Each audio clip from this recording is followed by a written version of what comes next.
नमस्कार मित्रांनो, जर तुमचं कोणत्याही सरकारी बँकेत सेव्हिंग अकाउंट असेल, जसं की state bank, Punjab national bank, bank of Baroda, central bank किंवा इतर कोणतीही बँक, तर खूप शक्यता आहे की तुमच्या अकाउंटमधून 20 रुपये किंवा 436 रुपये इतकी रक्कम आधीच कापली गेली असेल आणि जर अजून कापली नसेल तर पुढच्या काही दिवसात ती कापली जाण्याची पूर्ण शक्यता आहे।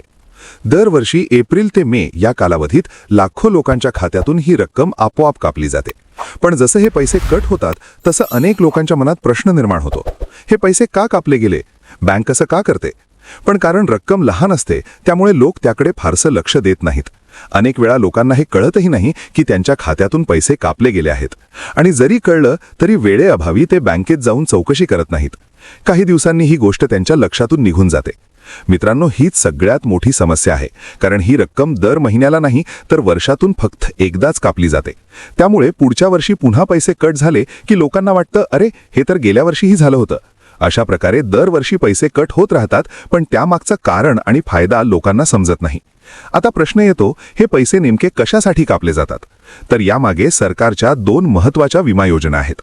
या योजना खास करून गरीब आणि मध्यमवर्गीय लोकांसाठी सुरू केल्या गेल्या आहेत, जे महागड्या इन्शुरन्स पॉलिसी घेऊ शकत नाहीत। पहिली योजना म्हणजे प्रधानमंत्री सुरक्षा विमा योजना। या योजनेचा प्रीमियम फक्त 20 रुपये वर्षाला असतो। या अंतर्गत जर एखाद्या व्यक्तीचा अपघाती मृत्यू झाला तर त्याच्या कुटुंबाला 2 लाख रुपयांपर्यंत आर्थिक मदत मिळते। दुसरी योजना म्हणजे प्रधानमंत्री जीवन ज्योती विमा योजना। यासाठी दरवर्षी 436 रुपये प्रीमियम तुमच्या बँक खात्यातून कापला जातो। या योजनेत जर विमाधारकाचा कोणत्याही कारणाने मृत्यू झाला, अपघात किंवा नैसर्गिक, तर त्याच्या कुटुंबाला 2 लाखांची मदत दिली जाते। म्हणजेच तुमच्या खात्यातून जे 20 रुपये आणि 436 रुपये कापले जातात ते या विमा योजनांचे प्रीमियम आहेत। आता इथेपर्यंत सगळं व्यवस्थित वाटतं, कारण इतक्या कमी पैशात तुमच्या कुटुंबाला मोठं आर्थिक संरक्षण मिळतं। पण खरी समस्या इथून सुरू होते। बऱ्याच वेळा बँका या योजना ग्राहकांच्या खात्यावर त्यांना पूर्ण माहिती न देता सुरू करतात। म्हणजे तुम्हाला स्पष्टपणे सांगितले जात नाही, तुमची योग्य परवानगी घेतली जात नाही आणि प्रत्येक वर्षी तुमच्या खात्यातून पैसे आपोआप कापले जातात। मित्रांनो, योजना वाईट नाहीयेत, उलट त्या खूप फायदेशीर आहेत। पण सर्वात मोठी अडचण म्हणजे लोकांना याची योग्य माहिती नसते। त्यांना हेही माहीत नसतं की त्यांच्या खात्यातून जे पैसे जात आहेत त्या बदल्यात त्यांना काय फायदा मिळतो आहे। आणखी एक महत्त्वाची गोष्ट, जर एखाद्या व्यक्तीचा मृत्यू झाला तर त्याच्या कुटुंबाला या योजनेचा फायदा मिळण्यासाठी स्वतः बँकेत जाऊन क्लेम करावा लागतो। बँक स्वतःहून पैसे देत नाही।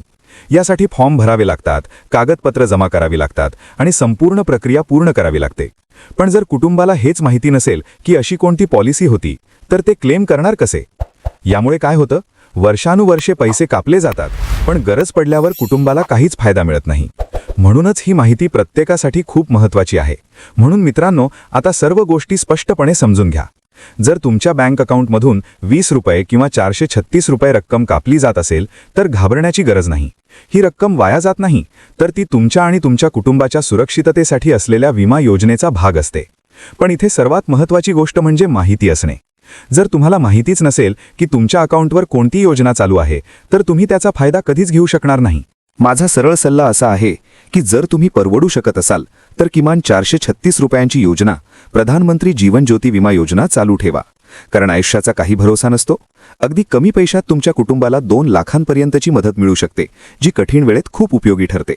पण जर तुम्हाला वाटत असेल की ही योजना तुमच्यासाठी गरजेची नाही, तर तुम्ही बँकेत जाऊन ती बंदही करू शकता।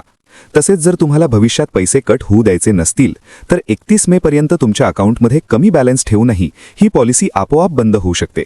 मित्रांनो, आजच्या काळात माहिती असणं खूप गरजेचे आहे। अनेक लोक फक्त माहितीच्या अभावामुळे नुकसान सहन करतात। म्हणून ही माहिती तुमच्या कुटुंबात, मित्रांमध्ये नक्की शेअर करा, जेणेकरून कोणीही अनावधानाने नुकसान होऊ देणार नाही।